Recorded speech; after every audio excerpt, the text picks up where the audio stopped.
Merci. Donc, Nicole, est-ce que tu peux te présenter à nos auditeurs? Oui, bien sûr, avec plaisir. Alors d'abord, merci Bintou de m'inviter à cette série que tu as développée, De l'ombre à la lumière, s'éveiller à soi. Alors, moi, je suis auteure, conférencière internationale et directrice de l'École internationale des rêves parce que j'ai fondé cette école en 1992 pour aider les gens à mieux interpréter leurs rêves par eux-mêmes, parce qu'on sait que les rêves de nuit font partie de notre vie nocturne, pour apprendre à se connaître, pour apprendre à se dévoiler à travers nos émotions, nos pensées, notre inconscient. Donc, j'ai fondé l'École internationale des rêves pour donner des cours, des formations, des stages à monsieur et madame tout le monde qui s'intéressent à leurs rêves et qui veulent mieux les comprendre, mieux les analyser. Et à travers mon parcours sur les rêves, j'ai écrit 17 livres, dont le dernier qui vient de paraître en 2019 qui s'intitule « Le pouvoir de vos rêves » aux éditions JCL. Donc, c'est des livres qui aident les gens à mieux apprivoiser le monde du rêve, d'où viennent les rêves, pourquoi on rêve, comment améliorer la mémoire des rêves. Donc, aujourd'hui, c'est pour, avec toi, Bintou, d'explorer le monde des rêves pour s'éveiller à ce que nous sommes réellement. Voilà. Merci, Nicole. En tout cas, c'est très riche, en fait, ce que vous faites à l'heure actuelle à l'École internationale des rêves. Aujourd'hui, moi, dans le contexte où nous sommes, je voulais savoir, en fait, comment est-ce qu'on peut se servir de nos rêves pour accueillir un changement quelconque dans nos vies? Oui. Alors, la méthode est extrêmement simple. Il suffit de commencer un journal de rêve pour démontrer à notre inconscient que notre conscient est à l'affût des messages que la nuit va nous donner. Parce que au niveau scientifique, ce que l'on sait officiellement, c'est que nous faisons tous de 4 à 6 rêves chaque nuit. Ce sont des périodes de rêve à toutes les 1h30. Et durant cette période-là, il peut y avoir un petit, très court message ou un rêve très élaboré. Alors, ça dépend, selon la nuit, la capacité de mémoriser que nous avons.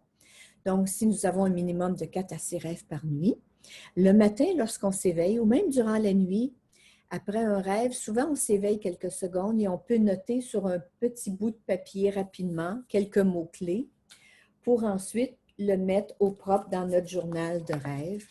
Alors, moi, je les écris depuis plus de 40 ans.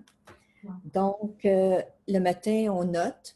On met un titre à notre rêve, le scénario, donc l'histoire. Je marche dans la forêt lorsque soudain apparaît un petit animal qui devient soudain un immense monstre. Alors, donc, toute l'histoire du rêve, mais surtout l'émotion finale à la dernière scène du rêve. Parce que cette émotion-là nous révèle à nous où nous en sommes rendus devant nos peurs, devant nos craintes. Nous révèle aussi comment on se sent par rapport à nos attentes dans la vie, par rapport à nos besoins.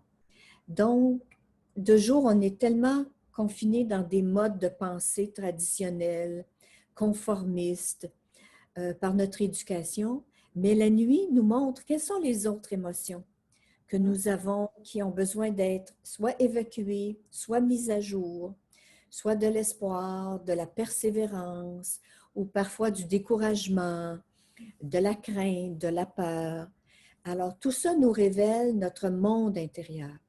Donc, la méthode est simple. Le matin, on garde les yeux fermés en s'éveillant et on se dit « À quoi ai-je rêvé cette nuit? » Et aussitôt, on écrit le plus de détails possible parce que ça s'efface extrêmement rapidement. Et dès qu'on pense à la journée, quel jour nous sommes aujourd'hui, est-ce que je prends un petit déjeuner et vloup, les rêves s'envolent. Alors donc, on écrit le plus rapidement possible et on les relit par la suite parce que c'est lors de la relecture qu'on découvre combien nos rêves sont riches d'informations sur à la fois notre côté ombre, nos peurs, nos craintes, nos faiblesses, tout le côté qu'on veut pas qu'on refuse de jour. Oh non, je suis une bonne fille, une bonne personne. Mais peut-être qu'il y a une personne enragée, il y a peut-être une personne contrôlante, il y a peut-être une personne découragée. mais qui doit s'exprimer la nuit pour se laisser apprivoiser par notre côté plus rationnel, par notre côté plus conformiste. Donc, c'est de faire la paix avec l'ombre et la lumière en nous. Très bien. Merci Nicole. Donc, quelle est la relation, donc, est-ce qu'on peut dire que donc, il y a une relation étroite entre les rêves et nos émotions? Est-ce qu'en termes d'intelligence émotionnelle, on peut se servir de nos rêves alors pour guérir? Définitivement oui. Parce que l'intelligence émotionnelle peut se développer. Parce que ce qui est intéressant, c'est que par le rêve, en fait, pendant cette séquence de rêve-là, la plasticité cérébrale est toujours en fonction. Donc, le cerveau ne fait pas de différence entre une action réellement vécue, fortement imaginée ou rêvée. Donc, la nuit, si on pratique la compassion, en fait, l'idée, c'est de l'induire, d'écrire dans notre journal de rêve le soir, avant de s'endormir. Cette nuit, je développe la compassion. Cette nuit, je développe la tolérance. Cette nuit, je pratique l'ouverture aux autres. Cette nuit, j'ouvre mon cœur. Puis c'est ça que j'aime du monde du rêve, c'est qu'on peut les provoquer, les programmer. Moi, tous les soirs, dans mon journal de rêve, je mets une intention. Cette nuit, je réorganise tel projet pour agir dans la joie. Cette nuit, je sais comment je peux aider davantage. Donc, tous les soirs, on met les événements de la journée, 2 ou 3 événements, puis par la suite, on écrit notre intention. Cette nuit, dans mes rêves, je pratique, je développe, j'ouvre ma capacité à. Et puis donc, l'intelligence émotionnelle peut effectivement se développer à une vitesse beaucoup plus grande. Donc, c'est pour ça que nos rêves sont très, très utiles par la plasticité cérébrale. Tout ce qu'on travaille dans nos rêves, c'est acquis le lendemain matin. Ah, donc, franchement, je trouve ça passionnant. Et dans le monde des femmes, donc, parce que moi, en tout cas dans ma tête, dès qu'on parle des rêves, je pense automatiquement au féminin. Est-ce qu'il y a, on peut dire qu'il y a une catégorie, est-ce que les femmes sont plus rêveuses que les hommes ou comment est-ce qu'on peut expliquer cela? En termes de quantité, parce que le rêve provient d'une partie du cerveau qui met en place cette faculté-là pour tout le monde, les hommes, les femmes, dès le bébé naissant, même durant la grossesse, l'enfant a une sorte de rêve qui se produit, qui s'ajuste avec les rêves de la maman pour la transmission de l'information génétique. Alors donc, on rêve de notre naissance jusqu'à notre mort. Les hommes rêvent en termes d'activité cérébrale autant, mais eux, comme ce sont des images souvent irrationnelles, souvent l'impression que c'est plus relié à des émotions, ils s'en souviennent moins. Il y a comme un voile qui descend. Mais nous, les femmes, comme nous sommes perceptives, comme nous sommes plus sensibles, comme nous sommes à l'aise avec les émotions, on s'en souvient plus facilement. Parce que je participe à chaque année au Congrès international sur les rêves de l'Association internationale pour l'étude des rêves qui est aux États-Unis. Et souvent, il y a une grande présence d'hommes parce que eux, les hommes, analysent le côté scientifique des rêves. Mais c'est intéressant de voir qu'ils portent beaucoup d'attention sur d'où viennent les rêves, pourquoi des rêves. Mais dans l'interprétation, c'est comme plus les femmes qu'on est plus à l'aise de lire la métaphore. Parce qu'un rêve ne s'exprime pas en mots, là. Bon, Nicole, aujourd'hui, tu devrais agir de telle façon. C'est plus une petite histoire, une métaphore, voir par exemple un chemin qui s'ouvre devant soi et qui aboutit au-dessus d'une grande clairière dans laquelle je suis invitée à m'envoler. Parce que rationnellement, on dit, mais je ne peux pas voler dans la réalité, mais dans nos rêves, on peut s'envoler. On peut explorer d'autres dimensions. On peut découvrir un potentiel illimité en nous. Puis chaque personne a des dons de communication, des dons de compassion, des dons en rapport avec capter l'émotion des autres. Alors nous, la nuit, on est à l'aise avec ça. Puis le matin, on écrit le rêve, par exemple. Ça peut être en rapport avec se retrouver devant une foule de gens, puis d'être complètement nu. Puis on est à l'aise dans le rêve. Mais quand on se réveille, oh mon Dieu, j'étais nue. Mais ça dévoile que notre capacité de se mettre à nu devant les autres, Si on est mal à l'aise, surtout à l'adolescence, quand les jeunes font ce type de rêve-là, ils sont comme dans un état de culpabilité, de honte, parce qu'à l'adolescence, on apprend à être soi-même. Et c'est un peu gênant parfois, parce que les gens ont peur d'être jugés. Mais plus on avance en âge, plus on devient mature, plus on est à l'aise de se dévoiler tel que nous sommes. On est tous individuels, différents, mais d'oser se montrer tel que nous sommes. Voilà. Super. Nicole, quand je t'écoute, euh, on sait que les rêves sont vraiment un outil très puissant. Aujourd'hui, quand je pense à toutes ces femmes qui entreprennent dans leurs entreprises et qui se retrouvent assez souvent seules, stressées, fatiguées, donc en quoi on peut introduire les rêves dans sa vie en tant qu'entrepreneur? Comment est-ce qu'il faut... Ah, ça, c'est un outil extraordinaire. Parce qu'effectivement, quand on se couche le soir, on se couche avec tous les doutes de la journée, avec les inquiétudes, on est souvent épuisé. Alors, moi, ce que je recommande aux gens d'affaires, surtout, c'est de, justement, dans leur journal de rêve, d'écrire ceci. Cette nuit, je me repose et me régénère totalement. Et dans mes rêves, je trouve la solution à tel problème. Ça peut être un problème conflictuel avec un employé. Ça peut être un problème avec une décision majeure, de signer un contrat, de s'engager dans un développement X. On peut dire, cette nuit, je vérifie la meilleure solution pour rendre ce projet viable. Cette nuit, mais toujours commencer en disant, cette nuit, je me repose, je me régénère. Parce que le sommeil profond, qui dure pendant 1h30, sert au repos physique. Et le sommeil paradoxal, qui est le sommeil où les rêves se produisent à toutes les 1h30 de la nuit et qui dure 5 minutes en début de nuit, 10 minutes et 20 minutes et 30 minutes le matin. Donc, c'est pendant le sommeil paradoxal où le cerveau est hyperactif que là, les solutions apparaissent. Qu'il y a même parfois des rêves télépathiques où on communique avec des gens pour harmoniser les relations.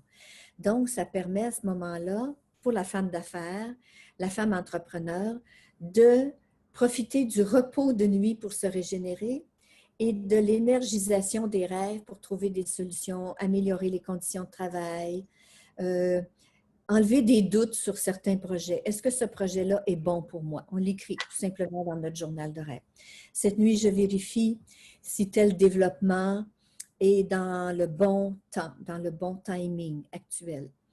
Parce que le cerveau droit, qui s'active à l'état de rêve, a toutes les solutions. On peut même, grâce à notre cerveau droit, qui est notre cerveau irrationnel, mais notre cerveau intuitif, se projeter dans un futur potentiel pour voir un potentiel illimité de développement dans un secteur X. Mais tout ce que ça prend, Bintou, pour que ça fonctionne, l'induction de rêve, c'est d'avoir d'abord un désir sincère. Donc, c'est un désir qui vient du cœur. Avoir une intention noble. Ça veut dire l'intention que ce soit bien pour moi et pour les autres. Donc, une intention pour le bien de tous. Et après ça, un besoin prioritaire, c'est-à-dire, est-ce que cette nuit, la demande que je fais, à savoir, cette nuit, je prépare tel projet, si c'est le bon timing, si c'est la priorité pour mon âme, ça va se produire cette nuit-là. Sinon, ça va peut-être être le lendemain ou 2 jours ou 3 jours plus tard. À ce moment-là, on le réécrit dans notre journal de rêve. Si on a l'impression au matin qu'on n'a pas eu de réponse, de solution, on peut le redemander la nuit suivante. Et cette nuit, je vois le projet idéal pour dans telle intention, dans l'intention de développer mon entreprise pour aider les femmes, dans l'intention d'améliorer les conditions de vie sur Terre, dans l'intention de collaborer à un plus grand bien-être pour tous. C'est de ce sens-là.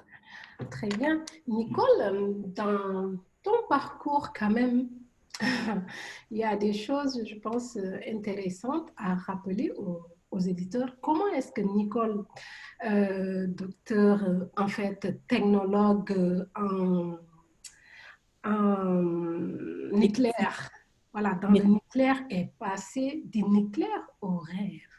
Comment est-ce Oui. que... Alors, donc, de formation, j'ai été technologue, pas docteur, là, mais technologue en médecine nucléaire. Donc, j'ai travaillé, j'ai pratiqué pendant 24 ans dans le milieu médical. Donc, de faire des examens de médecine nucléaire là, avec les patients, en collaboration avec les médecins.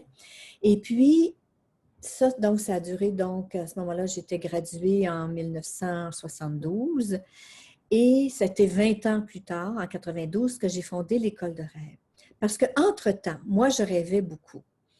Et à l'âge de, ce qui m'a amené au rêve, c'est qu'à l'âge de 15 ans, ma maman est décédée subitement.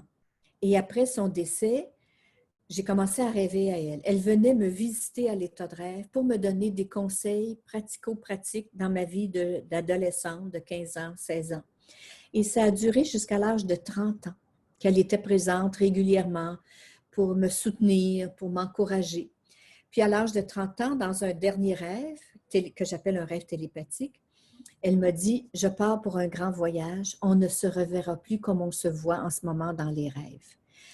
Et elle m'a montré sa valise, elle m'a dit qu'elle était prête. Et puis, elle m'a fait une grande, grande accolade remplie d'amour. Et durant cette accolade-là, il y a une phrase qui s'est installée dans ma conscience et qui disait ceci. Dans l'éternité, les êtres qui s'aiment ne sont jamais séparés. Dans l'éternité, les êtres qui s'aiment ne sont jamais séparés.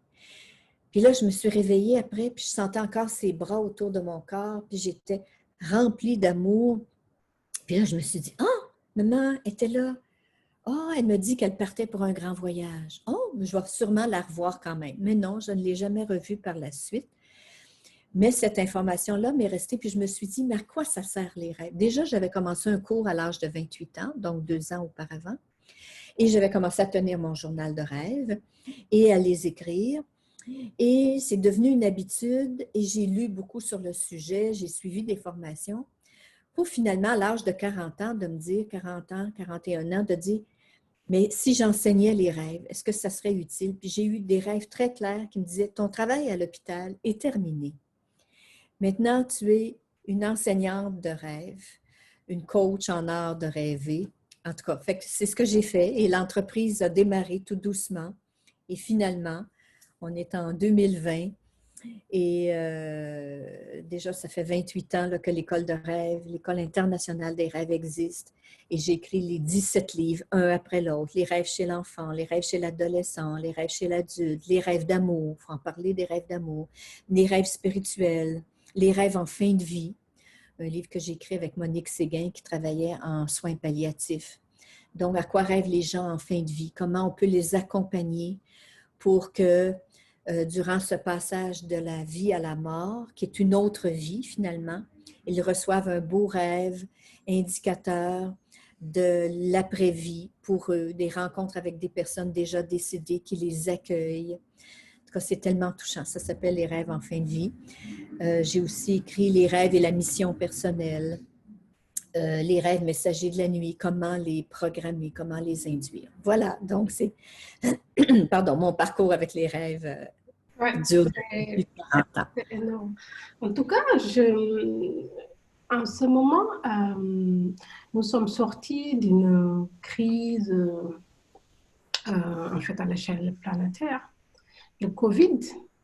Donc, dans des moments difficiles, est-ce qu'il y a une façon spéciale de faire appel à ces rêves pour pouvoir, je peux dire, stresser moins, pour pouvoir avoir moins peur, pour pouvoir, bref, se réinventer d'une nouvelle façon à être soi et bien. Oui, oui, oui, oui. D'ailleurs, cette crise planétaire, en fait, ce petit virus qui s'est inséré dans nos vies, qui a tout chamboulé la planète au complet, a quand même permis une pause à la fois pour la planète de se renouveler physiquement, mais pour nous aussi dans notre univers intérieur. On a des univers qu'on n'avait pas le temps de s'arrêter. La vie était rapide, le travail, métro, boulot, dodo, on est en action tout le temps, on se couche le soir, on est épuisé, on se lève le matin, on n'a pas le temps d'écrire nos rêves. Alors donc, durant le confinement, ce que moi, j'ai été témoin autour de moi et parmi les gens qui m'ont consulté, ils ont rêvé beaucoup. D'une part, beaucoup de personnes ont rêvé avant, ont été averties à l'avance de cette crise planétaire, de ce choc finalement culturel au niveau du travail. Donc, il y a des gens qui étaient préparés, puis ils ont quand même été moins surpris, alors que d'autres, ça a été la crise existentielle à tous les niveaux. Mais ça a permis justement de se repositionner. Est-ce que je suis au bon endroit, au bon moment? Est-ce que le travail que je fais me convient? Est-ce que, donc, le confinement a permis de s'arrêter, d'avoir le temps de dormir, parce que souvent, les gens étaient épuisés, hein? Donc, pour restimuler le système immunitaire, moi, la première chose que j'ai fait, je me suis dit, le seul pouvoir que j'ai pendant la crise sanitaire, c'est de resolidifier mon système immunitaire. Donc, de dormir plus, ensuite de bien m'alimenter, de faire de l'exercice, d'être encore plus fidèle à mon journal de rêve, de mettre des intentions, à savoir où en suis-je rendu dans ma vie personnellement. Et maintenant, donc, ce que les rêves peuvent aider les gens qui nous écoutent aujourd'hui, puis qui se disent « Ah, mon Dieu, oui, j'en ai eu des rêves marquants. » Puis d'aller les relire pour voir comment, comme moi, au mois de janvier, j'avais eu un rêve où je visitais un hôpital, où c'était la panique dans l'hôpital. C'est un rêve prémonitoire par rapport à la situation hospitalière. Ensuite, au niveau, puis même au début de la COVID-19, au début du confinement, j'ai même eu un rêve qui m'indiquait de ne pas avoir peur de la contamination. J'ai eu un scénario assez spécial. Et puis par la suite, donc, moi, j'invite les gens à dire, bon, bien, à partir d'aujourd'hui, à cause des nouvelles conditions d'incertitude, hein, là, on vit totalement dans l'incertitude, on ne sait pas ce qui va se passer. D'aller vérifier intérieurement. Qu'est-ce que moi, je peux faire? Comment puis-je contribuer? De quelle façon puis-je bâtir une assurance intérieure que tout va bien aller dans le bon sens? Parce que il y a une chose qui est certaine, c'est que si on fait des mauvais choix, on a des rêves avertisseurs. On a des petits cauchemars qui veulent dire « Nicole, tu n'es pas sur la bonne voie. » Ou « Nicole, attention, tu fonces dans un mur. Tu as pris la mauvaise décision. » Et c'est ce que j'aime de mes rêves, c'est qu'ils sont honnêtes avec moi. Ils sont capables de me dire « change d'intention ou change ta façon de penser. » Alors donc, les rêves vont être très utiles en cette période de déconfinement actuel qui nous amène à une nouvelle façon de vivre en collaboration avec la nature, avec les gens autour de soi, avec les animaux et tout. Donc, il y a quelque chose de beau qui s'en vient. Wow. Ma prochaine question concernerait, est-ce qu'il y a un lien entre les rêves et l'éveil de soi? Oui, oui, oui, oui. Je dirais que le but premier des rêves, c'est de nous éveiller à qui nous sommes réellement, parce qu'au-delà de la personnalité qui a été formée par notre éducation, par la société, par la morale, il y a une autre partie de nous, une autre Nicole, une autre Bintou, une autre personne en chacun de nous qui a des talents, qui a des dons cachés, des dons qui sont en latence, puis qui demandent à s'éveiller. Et c'est grâce à ces dons-là que nous, on va pouvoir mieux prendre soin de la planète et prendre soin les uns des autres. Ça peut être des dons en rapport avec la télépathie. Ça peut être des dons en rapport avec la prémonition. Ça peut être des dons avec la capacité de réorganiser. Des dons au niveau de l'agriculture, de trouver des nouvelles façons de cultiver, des nouvelles façons de faire des affaires, de gérer l'argent, de gérer une petite communauté. Parce que ce que la COVID a apporté, c'est de redevenir à l'économie locale.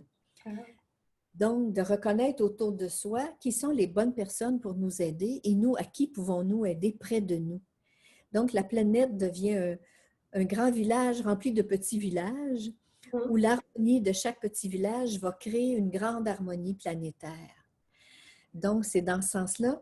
Donc, de s'éveiller à moi. Quel est le talent que je possède pour aider les autres? Quel est le talent que je possède pour faire fleurir davantage de bien-être? Puis ça, si on se pose la question, le rêve va répondre avec certitude parce que c'est de s'attendre à être surpris.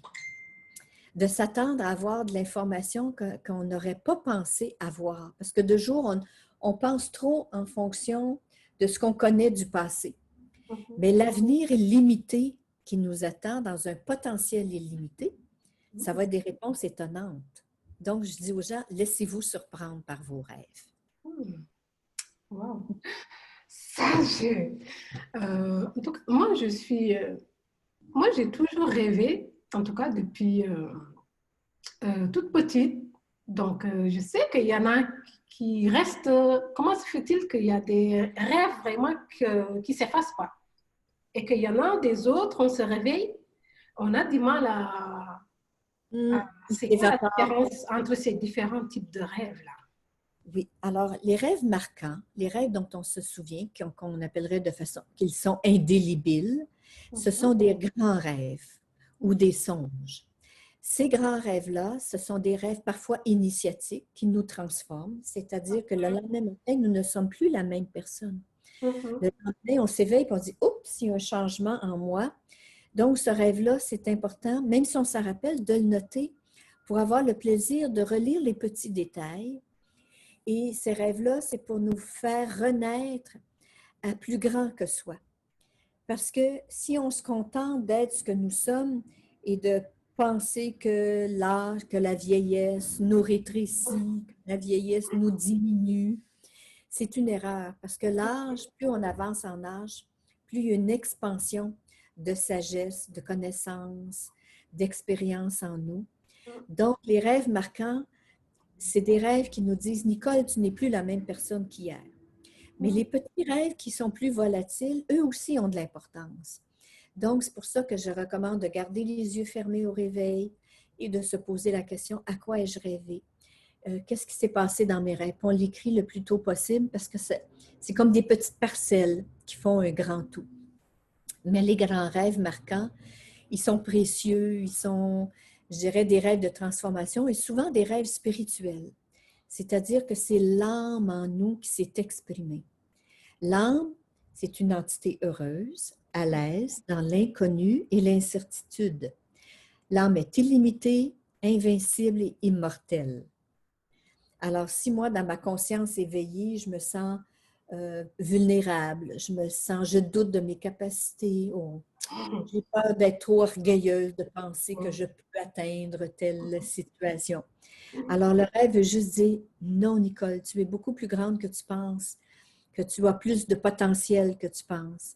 Alors, ces grands rêves-là, il faut les accueillir, les remercier d'une part, de nous démontrer nos capacités illimitées qui sont en nous. Wow. Super. Donc, est-ce que les enfants font des rêves comme les adultes, au même titre que les adultes aussi? Ah oui, oui. Dès la naissance, comme je disais déjà, le fœtus, il y a des phénomènes de sommeil paradoxal, mais dès la naissance, l'enfant rêve beaucoup d'ailleurs. 80% de son temps de sommeil, il rêve parce qu'il doit tout apprendre. Il doit apprendre à s'éveiller à son environnement, à entendre, à que les mots donnent du sens, tout le toucher qu'il fait. Donc, la nuit, tout ce qu'il a expérimenté dans ces moments d'éveil, il l'intègre dans ses rêves pour en faire des circuits neuronaux pour que le lendemain, il puisse aller plus loin. C'est pour ça que les enfants rêvent beaucoup, beaucoup à la naissance, 80% du temps. Et à l'âge adulte, ça descend à 25% du temps qui est en rêve durant le temps de sommeil. Et l'enfant dort 12-15 heures. Ensuite, ça diminue, 10 heures. À l'adolescence, c'est autour de 9-10 heures. Et puis, finalement, à l'âge adulte, ça varie entre 7 et 8 heures de sommeil avec 25% de rêve. Donc, les enfants, c'est une consolidation de tout leur apprentissage de jour qu'ils font pour être meilleurs. Autrement dit, tout ce qu'ils apprennent, le langage, le toucher, l'ouïe, les saveurs. Donc, ces 5 sens se développent. Il intègre ça dans ses circuits neuronaux. Et puis, et c'est pour ça qu'à l'âge scolaire, l'enfant rêve beaucoup aussi parce que là, il est soumis à un contact avec les autres, à différents apprentissages intellectuels cette fois-ci. Alors, les rêves sont très aidants pour l'enfant pour consolider tous ces apprentissages et aussi par rapport à ses émotions, parce que l'enfant peut être élevé dans du confort, la protection, mais grâce à ses cauchemars, il va apprendre à faire face à ses peurs. Alors, un enfant qui fait des cauchemars, c'est très sain. C'est la maturation de ses émotions. Donc, le parent doit écouter le cauchemar de l'enfant, puis lui dire, raconte-moi ton cauchemar. Puis dire à l'enfant, bien, la nuit prochaine, tu peux revenir, si tu revois ton monstre, transforme-le en allié, transforme-le en ami. Il peut avoir son arme anti-monstre qui arrose le monstre pour en faire un petit chiot. C'est pour ça que j'ai écrit un petit livre pour les enfants qui s'appelle Rêves et complices, dans lequel il a 5 amis de la nuit qui l'accompagnent dans ses rêves. Il y a Martin le lutin qui retrouve tout ce qu'il a perdu. Il y a Copin le magicien qui lui fait apparaître tout ce qu'il désire. Il y a Mylène la musicienne qui fait chanter dans ses Docteur Doucalin qui soigne les gros chagrins. Puis ça, c'est imprimé sur des petites cartes que l'enfant met sous son oreiller. Et puis, il y a aussi ses outils magiques, ses ailes pour s'envoler, son sifflet secret pour appeler à l'aide, son arme anti-monstre pour transformer le méchant en gentil. Et il y a aussi la clé enchantée qui ouvre toutes les portes, donc il n'est jamais mal pris. Donc, le cauchemar chez l'enfant, c'est pour maturer ses émotions. C'est très simple pour lui. Puis ça va développer son courage et sa confiance en lui. Donc, s'il fait un cauchemar, il faut que la nuit suivante, il puisse s'en sortir par lui-même. Et Merci. c'est là que la personne peut l'encourager. Parce que là, je suis une maman dont le bébé de 2 ans fait beaucoup de cauchemars, justement. Et je ne sais même pas pourquoi est-ce que j'ai... Voilà, la question m'est venue comme ça, mais je pense que ça peut être intéressant pour des mamans qui ne savent pas vraiment quoi faire quand les enfants font des cauchemars. On a tendance à s'inquiéter et ça faut les défendre. On ne sait pas comment faire pour les aider à... Là, C'est de l'accueillir. Premièrement, l'erreur, c'est de lui dire « Ah, oublie ça, c'est juste un mauvais rêve. » En fait, il faut tout simplement lui dire « Oh, tu as fait un mauvais rêve. Raconte-moi ton mauvais rêve. » Alors là, à ce moment, il va dire « Oh, il y avait un gros méchant serpent qui me courait après. Ah oui, qu'est-ce qui... Décris-moi-le. Il était quelle couleur? Et toi, qu'as-tu fait?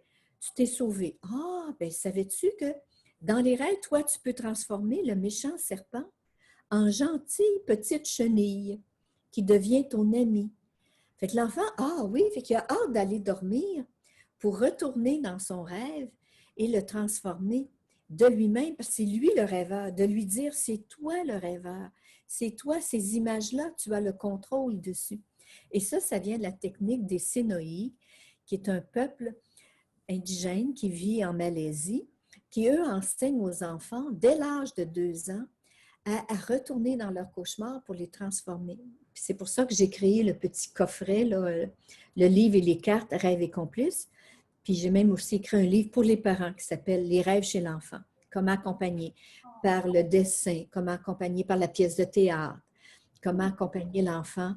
Parce que c'est ça, c'est le plus beau cadeau qu'on peut leur transmettre, c'est de leur dire que les rêves, c'est des images, qu'eux, ils ont du contrôle sur ces images-là, pour bâtir leur confiance et leur courage surtout, d'affronter le danger.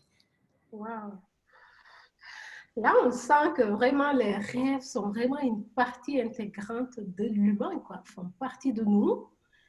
Et maintenant, à nous de savoir comment vivre avec eux et comment les exploiter pour pouvoir mieux en grandir et être éveillé. Exactement. C'est pour ça que j'appelle ça l'art de rêver, parce qu'on rêve tous, qu'on le veuille ou pas. Donc, on peut être un rêveur passif, c'est-à-dire, oh, ben écoutons, j'ai rêvé telle chose. Et puis de dire, ah, j'aime pas mon rêve. Ça, c'est le rêveur passif qui subit ses rêves. Mais il y a le rêveur actif qui, lui, devient un partenaire co-créatif avec ses rêves, c'est-à-dire qu'il les accueille en disant, bon, OK, oups, j'ai fait un rêve que j'aime pas, mais il doit avoir un sens. Et ce rêve-là, si je l'aime pas, c'est qu'il veut se manifester à moi. Donc, de l'écrire, et puis après ça, de savoir, OK, des fois, ça peut être un personnage dans notre rêve qui est une partie de soi, qui est une partie négative, qui est l'ombre. Par exemple, la Nicole colérique ou la Nicole trop orgueilleuse ou la Nicole paresseuse ou la Nicole contrôlante. Mais cette partie-là, je dois l'accueillir pour lui dire, bien, en fait, Nicole, la Nicole contrôlante, c'est aussi une bonne leader. Donc, de m'en faire une alliée, puis de dire, ça va m'aider dans ma vie à prendre des bonnes décisions. Alors, mais de ne pas contrôler les autres, d'apprendre à me contrôler moi-même. Donc, pour ça que devenir un rêveur actif, c'est de s'accepter, de découvrir le côté ombre en soi et le côté lumineux pour qu'il brille encore plus durant le jour. Je vais donner un exemple, OK? À l'époque où j'écrivais mes premiers livres, parce que moi, je viens du domaine plus scientifique, donc je ne voulais pas paraître trop ésotérique dans mon approche des rêves. Fait que je faisais très attention pour parler des rêves spirituels de façon pas trop... Parce qu'un rêve spirituel, entre autres, c'est un rêve dans lequel on vole comme un oiseau ou qu'on respire sous l'eau. C'est les rêves où on rencontre des êtres lumineux qui nous enseignent, des guides spirituels. Un rêve spirituel, c'est un rêve où il y a beaucoup de lumière, qu'il y a parfois des pierres précieuses, que les couleurs sont dorées, etc. Donc, c'est des rêves qui concernent notre évolution. Et je faisais très attention. Donc, j'étais rendue peut-être au 7e ou 8e livre dans ma vie de jour. Et puis, une nuit, je fais un rêve dans lequel je suis interviewée par une grande chaîne de télévision ici au Canada. Et l'animatrice me questionne, puis tout à coup me dit « Ah, Madame Gratton, vous êtes une vraie extraterrestre? » Puis moi, je ne veux tellement pas paraître extraterrestre avec mon approche des rêves. Et à ma grande surprise, dans le rêve, durant l'interview, je lui réponds « Mais certainement que j'en suis une. » Et je me réveille. Mon Dieu, quelle catastrophe! En pleine télé, j'ai dit que j'étais une extraterrestre. Puis là, ça fait « Ah, Nicole Gratton, tu commences à t'assumer dans ce que tu es versus les rêves. » C'est-à-dire, oui, je vois les rêves d'une façon différente de la majorité des gens, parce que c'est la minorité qui s'intéresse à leurs rêves. Mais, depuis la COVID, je pense qu'il y a de plus en plus de gens qui s'intéressent à leurs rêves. Donc, j'étais prête à m'afficher avec le côté spirituel des rêves. C'est pour ça que dans mon dernier livre, qui est le 17e, dans Le pouvoir de vos rêves, je parle même des rêves quantiques, des rêves cosmiques, des rêves de rencontre avec des guides, des rêves de nature beaucoup plus, je dirais, subtile, parce que le côté quantique du rêve, c'est que ça veut tout simplement nous dire que nous sommes illimités, puis qu'un potentiel est limité devant nous. Donc, on peut faire ce que j'appelle un saut quantique, c'est-à-dire un soir, on se couche une certaine personnalité, puis le lendemain, grâce à un grand rêve, oups, on est une personne différente qu'on est prête à assumer. Donc, nous sommes tous des extraterrestres à certains niveaux, parce que la planète Terre, on a atterri ici, mais on vient peut-être de multiples autres planètes dans nos vies antérieures. Et c'est là qu'il faut ouvrir sur la possibilité de la réincarnation. Et c'est pour ça que les jeunes enfants se souviennent facilement d'une incarnation précédente et qui peuvent dire déjà pourquoi ils sont nés, quelle est leur mission dans cette vie-ci, mais qu'à l'âge adulte, ils l'ont oublié. Donc, nous, en tant que parents, d'être à l'écoute de nos enfants, car ils la connaissent, leur mission, très, très jeunes. C'est flyé, là, mais... oui. Oui, ça me parle, tout ça. Et je pense que c'est vraiment... En tout cas, moi, personnellement, c'est là où je me rends compte... Je n'avais pas conscience, en tout cas avant de rencontrer Nicole hier, et de parler hier des rêves sur lesquels on a eu à échanger. Je n'avais pas conscience, en tout cas, de ce que représentaient les rêves dans ma vie. Et c'est clair que ça donne aussi, j'ai l'impression que ça donne aussi une certaine confiance aussi en nous. Et ça nous... Et j'ai remarqué ces derniers jours, dans le flot de rêves que j'ai eu, une certaine forme d'énergie vivante. Et est-ce que les rêves nous rendent-ils plus énergisés et sont-ils énergisantes ou pas toutes? Définitivement. Pas toutes, parce qu'il y a des rêves. En fait, dans les catégories de rêves que j'explique dans mes livres, il y a d'abord les rêves réactifs qui concernent notre corps physique. Certains rêves veulent nous dire, si par exemple j'ai mangé des aliments très, très salés et que dans la nuit, je rêve que je suis dans le désert à la recherche d'une source d'eau, ça veut peut-être juste dire que mon corps a besoin de s'hydrater, que j'ai besoin d'eau. Ça, c'est un rêve informatif sur le corps physique. Si on est épuisé, on peut rêver qu'on dort partout, dans des lits, dans un centre commercial. Ça veut juste dire, Nicole, tu as besoin de repos, etc. Ça, c'est les rêves informatifs du corps physique. Mais il y a les rêves de compensation que Freud a beaucoup mis en évidence au début du 19e siècle en parlant des rêves, de l'expression de la libido qui est refoulée.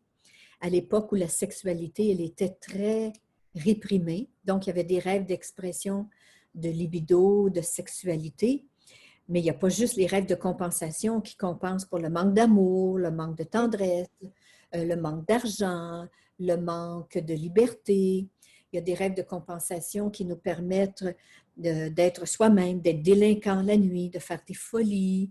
Donc, cette compensation-là équilibre nos émotions de la journée. Si j'ai réprimé une colère, il est possible que je fasse une grosse colère durant la nuit et ça m'a fait du bien. Donc, ça, c'est la compensation pour le corps astral, le corps émotionnel. Il y a les rêves créatifs au niveau des solutions. Donc, on se couche le soir avec comment vais-je résoudre tel problème? Comment vais-je arriver financièrement dans ma vie? Comment puis-je améliorer telle recette de cuisine? Comment puis-je mieux résoudre tel problème mécanique? Alors ça, c'est les rêves créatifs. Donc, plein de solutions qui arrivent la nuit. Ensuite, il y a les rêves télépathiques au niveau mental, intellectuel.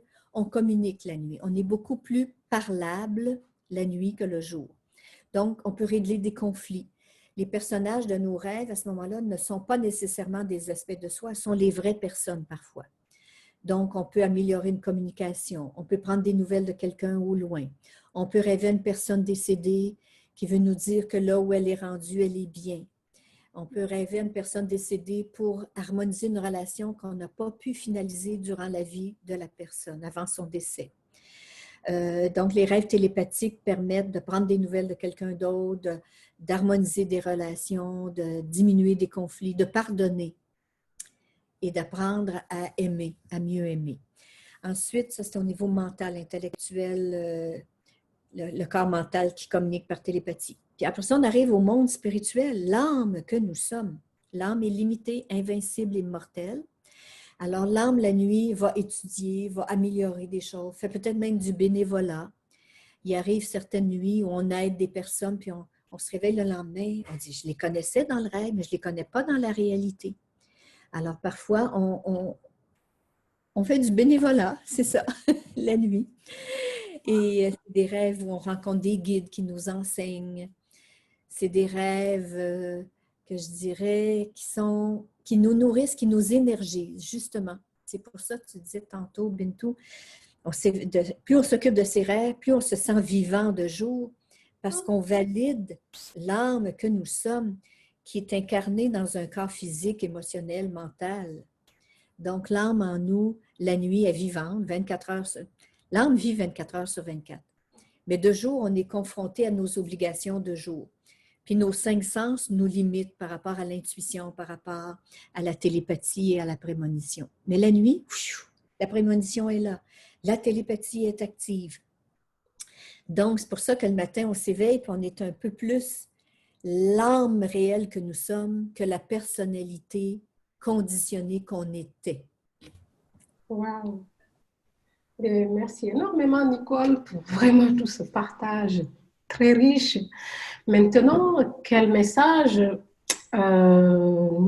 as-tu pour les femmes, les jeunes générations, pour ce qui est vraiment du futur? Comment est-ce que oui. le message tu as pour eux?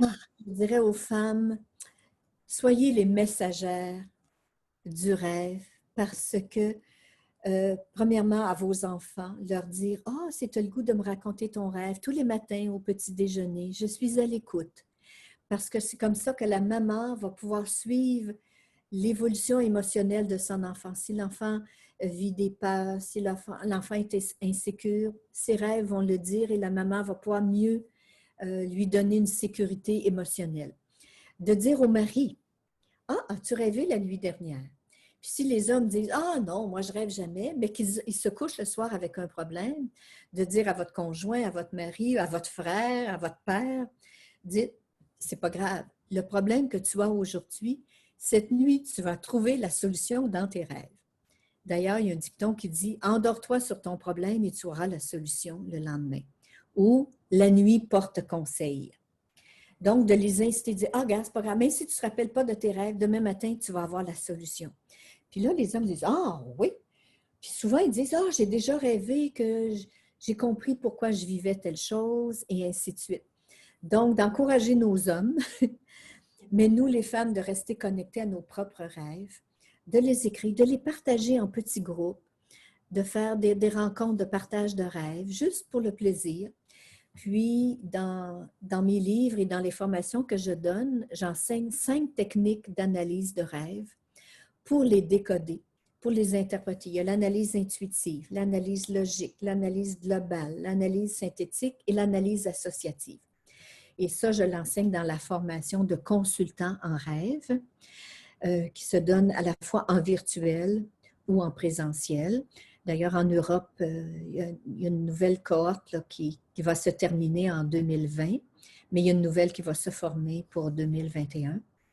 Parce que ça s'apprend l'analyse des rêves. Et dans le dernier, il y en a un que j'écris qui est l'anti-dictionnaire des rêves, dans lequel j'enseigne comment lire la métaphore. Tu sais, les rêves, c'est une petite histoire, c'est une métaphore, une allégorie. Puis j'enseigne, parce qu'un dictionnaire de symboles, là, une image égale ceci, ça sert à rien parce qu'un rêve, c'est une histoire. C'est un début, une intrigue, une résultante. Et j'enseigne dans ce livre-là, dans l'anti-dictionnaire des rêves, comment lire ces métaphores-là et non pas de dire un chat veut dire telle chose. Mais c'est toute l'histoire avec le chat. Comment le chat est arrivé dans mon rêve, comment je l'ai solutionné. Et dans le livre L'art de rêver, rêve suivi de rêves et symboles, les 5 techniques sont quand même résumées dans ce livre-là, aux éditions Le Dauphin Blanc.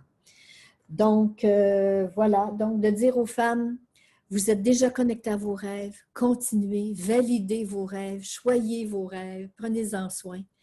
Et tous les gens autour de vous vont en bénéficier.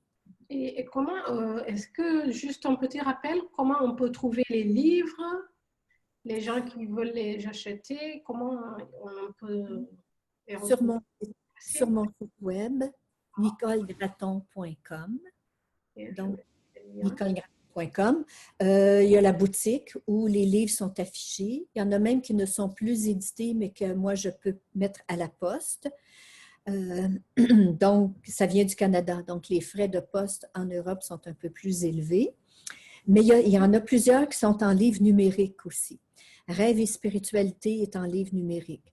Les rêves messagers de la nuit, comment programmer nos rêves, comment les induire est en livre numérique. Découvrez votre mission personnelle grâce à vos rêves, les rêves de nuit, les signes de jour, il est en numérique aussi. Et puis, bientôt, les rêves en fin de vie vont l'être. Et le journal de rêve aussi est en numérique. Les gens peuvent le downloader, le télécharger en PDF puis écrire le rêve dans le journal en question. Donc voilà, c'est ça que le monde du rêve nous appartient tous, depuis notre naissance jusqu'à notre mort. C'est à nous d'en prendre soin, de commencer simplement un journal de rêve, de mettre la date, 2 événements importants de la journée parce que le contexte de jour va influencer les rêves de nuit. Donc, si j'ouvre mon journal, par exemple, je vous donne un exemple concret. J'ouvre mon journal au hasard. Ah, tiens, le 18 mars 2020. Mais qu'est-ce qui s'était passé cette journée-là? Bien, les 2 événements de jour. Ah, j'avais fait un Zoom avec telle personne. Et puis, j'ai eu un téléphone important d'une amie. Puis, mon intention, c'était je contacte l'énergie de nos ancêtres amérindiens. Puis, j'ai fait cette nuit-là 2 rêves différents. Mais heureusement que j'ai mon contexte de jour pour pouvoir mieux comprendre les 2 rêves qui ont suivi par la suite. C'est ça. Puis d'écrire une intention chaque soir. Ça peut être cette nuit, je me souviens de mes rêves et je me repose et me régénère. Voilà, Bintou. Merci beaucoup à toi de m'avoir permis de partager ma passion des rêves. Nicole, c'est moi qui vraiment te remercie et je sais qu'il y en aura d'autres de rendez-vous et d'autres de rencontres, on l'espère en tout cas. Merci infiniment et à très bientôt.